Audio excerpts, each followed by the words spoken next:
biggest after-hours talk show. Late Night City with Pete Price on City Talk 105.9. Call now 0151 708 1059. And if you want to join us, give us a ring right now. 0151 708 1059 is the number. Remember, tonight we've got part 2 of The Real Cilla Black. Right now we're going to say hello to Julie. Hiya, Julie.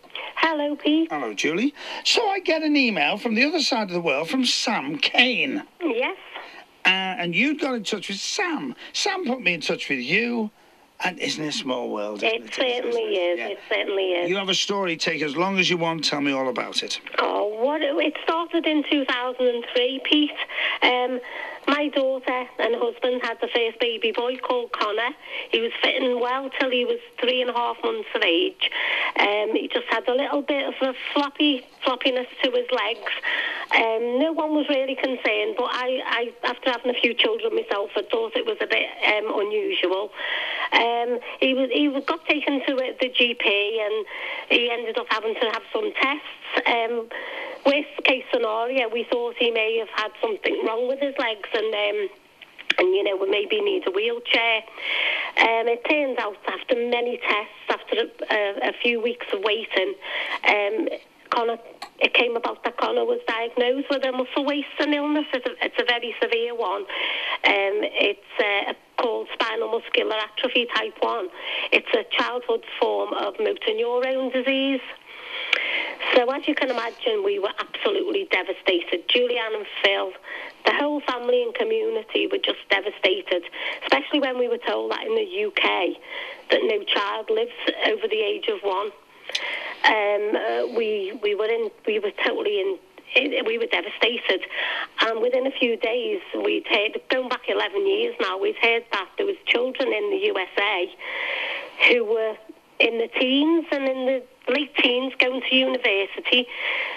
So we found that doctor, a doctor who treated children. There's no cure for it, Pete, but what there is, there's management of this illness. How do they manage it?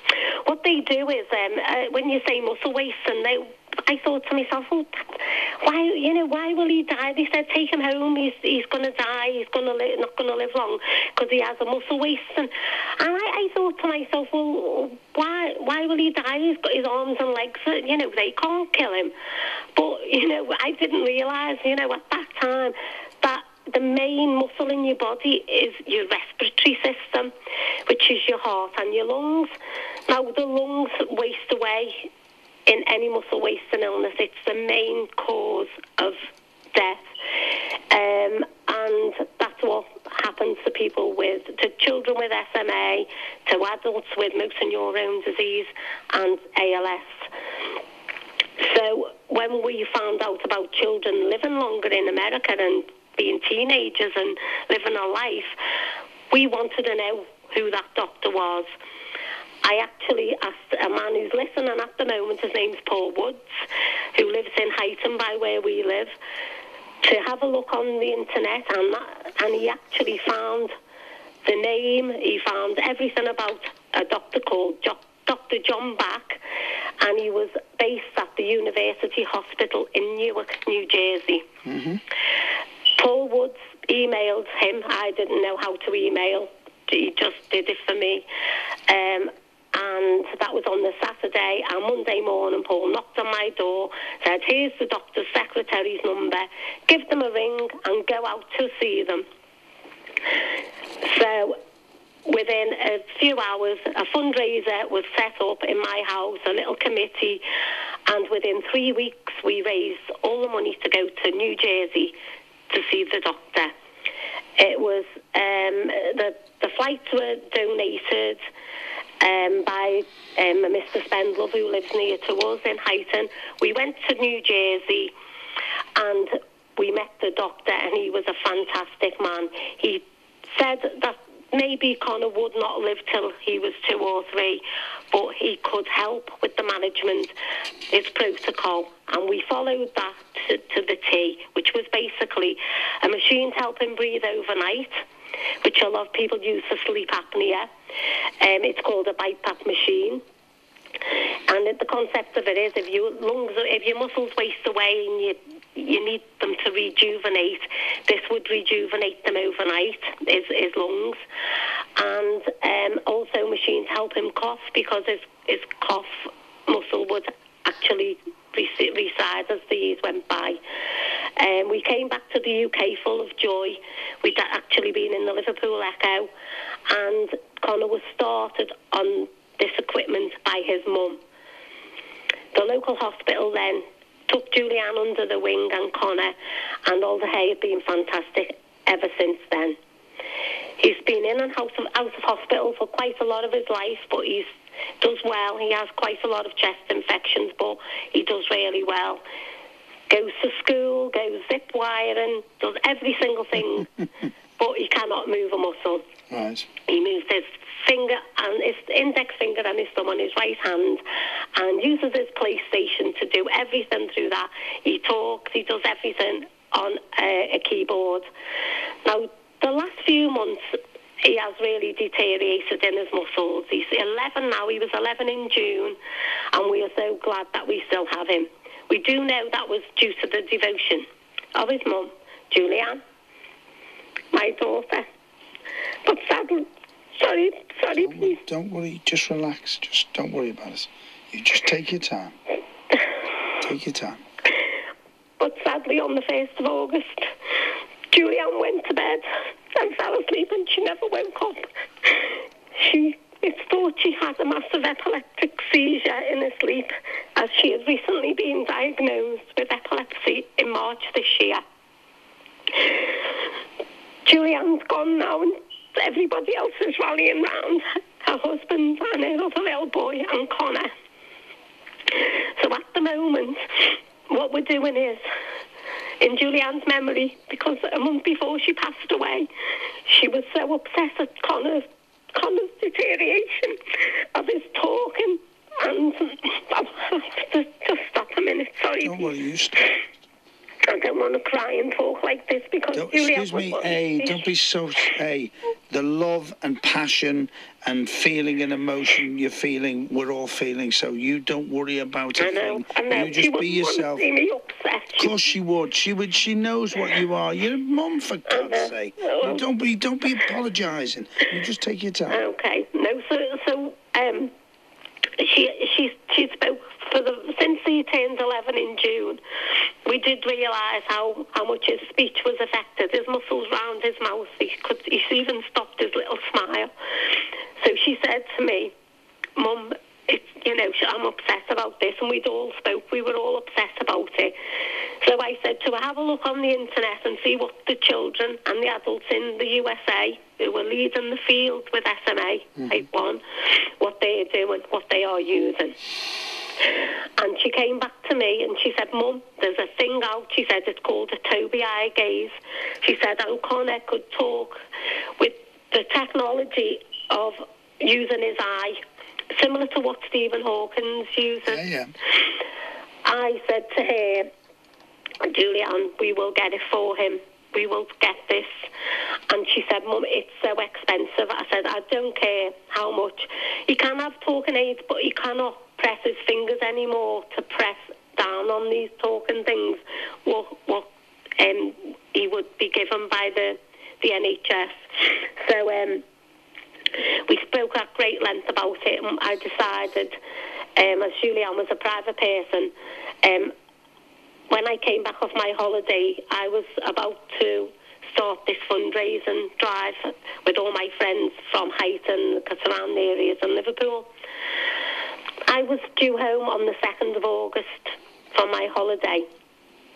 I arrived home to be told by all my family at the door with devastating news that Julianne had passed away in her sleep. It was the most horrendous thing that could have happened to such a beautiful lady. I'm not just saying this, Pete, because she was my daughter, but because everybody who knew her loved her. The amount of people that came to her celebration of her life, which we didn't have a funeral, we had celebration, and that celebration was just so apt for what type of person she was. The only sadness is that she's not here to see her boys grow up.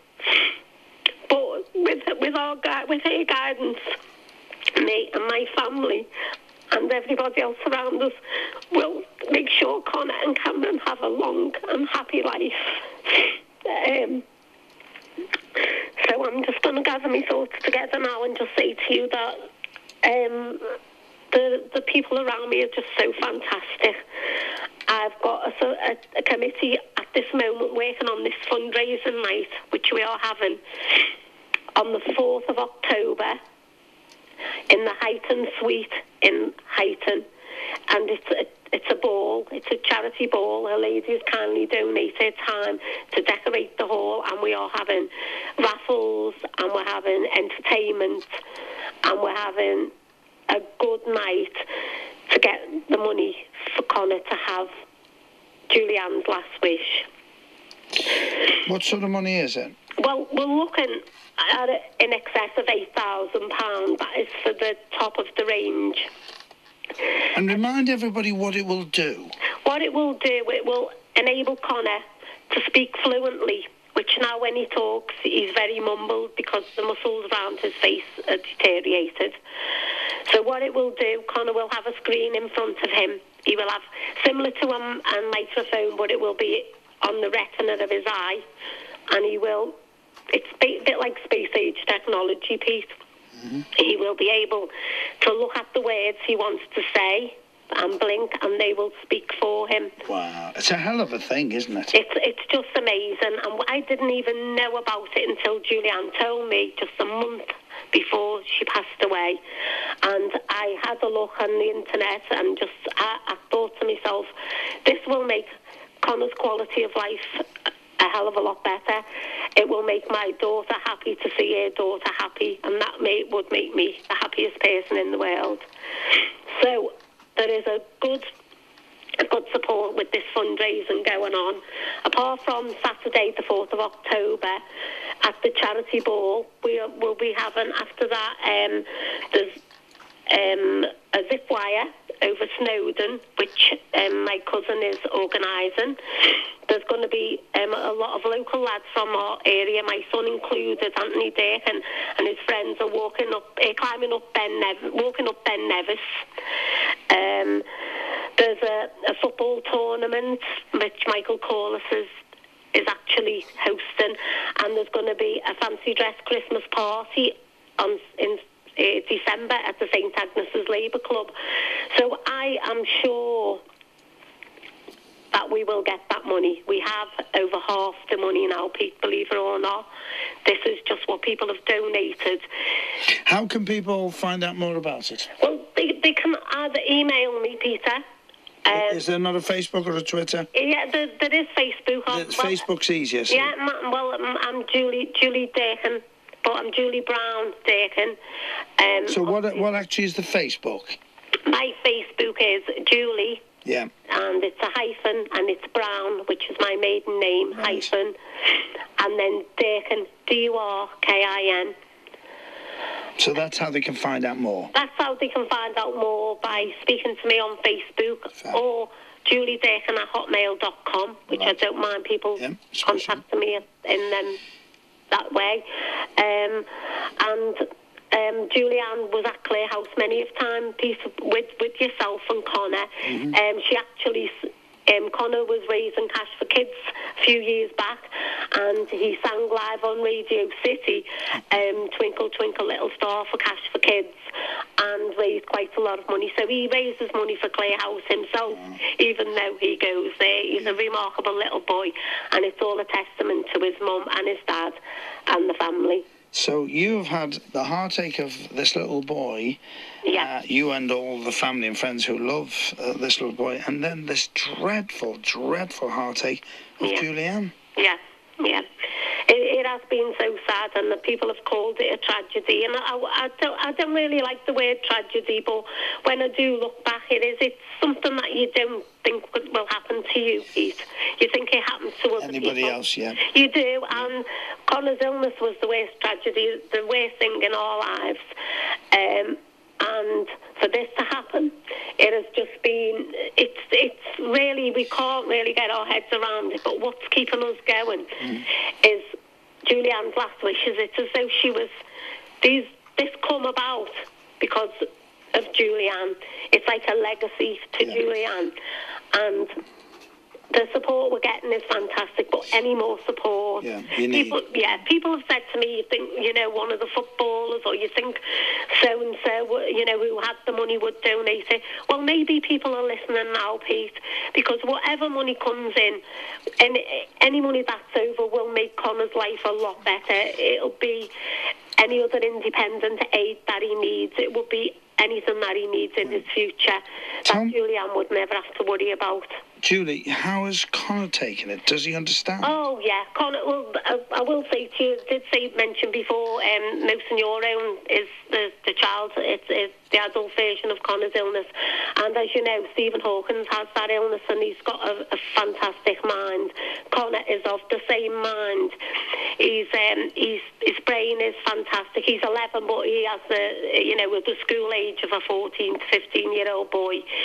He has such a vivid imagination. He loves Disney, the animation side of it, and his dream is to be an animator for Disney.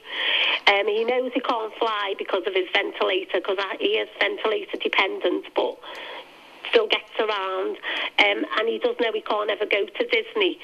And for his 10th birthday, we actually brought Disney to him at the Huyton Suite. We had a big Disney party, which the whole community contributed to. So he's a fine little boy. He does know his mum's gone. His little brother Cameron knows that his mum, both know that the mum's gone to heaven, and she's with them, and she's looking over them. And they are very, very sad. They are very subdued, as is Phil. They are just devastated. It's so sad to see the boys and Phil without her being the mum of the family. Julie, tell us again your Facebook and email. So it's Julie Brown Durkin, and my email is juliedurkin@hotmail.com. Thanks for that, Julie. Thanks for talking to us. Thank you so much, Pete. Thanks to everyone for listening. Bye-bye, love. Bye-bye. Bye-bye. Bye-bye. Let's take a break.